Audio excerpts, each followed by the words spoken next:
When we think of great empires, our minds often drift to Rome, Egypt, ancient China. But history, like nature, thrives in the most unexpected places. While Columbus thought he'd landed in India and found new lands, he actually stumbled onto continents filled with ancient cities, genius architects, and mind-blowing calendars. Today we sail past the myth and dive into the real empires of the Americas, the Aztecs, the Maya, and the Inca. Buckle up, it's about to get mazy.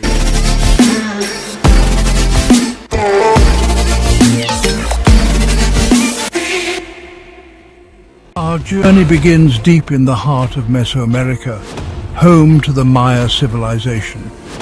For over 2,000 years, these ingenious people flourished in what is now Mexico, Guatemala, and Belize. Imagine cities like Tikal and Chichen Itza bursting with towering temples and observatories, all meticulously crafted without the use of metal tools. Their ingenuity knew no bounds. The Maya were obsessed with time, mapping the heavens with astonishing accuracy. They developed one of the world's most precise calendars, so precise that some believed it predicted the end of the world in 2012.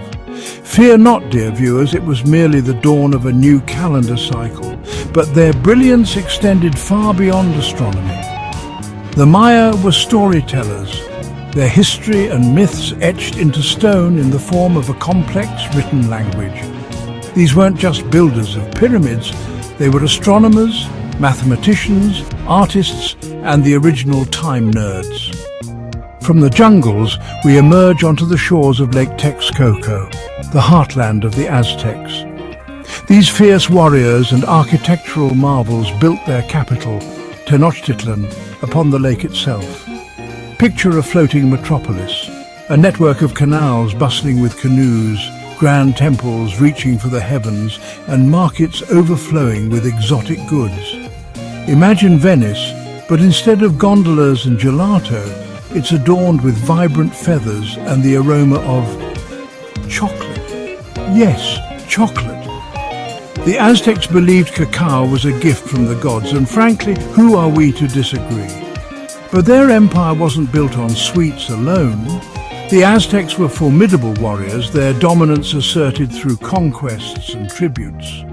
Their relationship with their gods was, shall we say, complex. Let's just say sacrifices were made to appease the heavens. So, when Hernan Cortés and his conquistadors arrived in 1519, the Aztecs initially mistook them for gods. Spoiler alert, they weren't, and what followed, well, let's just say things got very undivined. Our final destination takes us high into the breathtaking Andes Mountains, home to the Inca. These masters of masonry and masters of organization forged an empire that stretched over 2,500 miles. Their secret?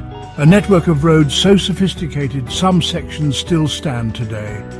And they did it all without the wheel or horses.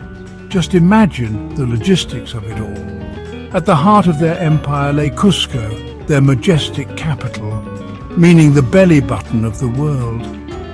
While they lacked a written language, the Inca developed an ingenious method of record-keeping, quipu. These intricate knotted strings served as their spreadsheets, recording everything from census data to astronomical observations. But even the mightiest empires can crumble. In 1532, Francisco Pizarro, a Spanish conquistador hungry for gold, arrived in the Inca heartland. Within a few short years, the Inca Empire, once a beacon of power and innovation, was no more. So, while Columbus thought he'd found a shortcut to India, he missed civilizations that had already been thriving for centuries, with calendars more accurate than his compass. Fun fact: the Aztecs used cacao beans as currency. You could literally drink your money. These weren't lost or primitive people.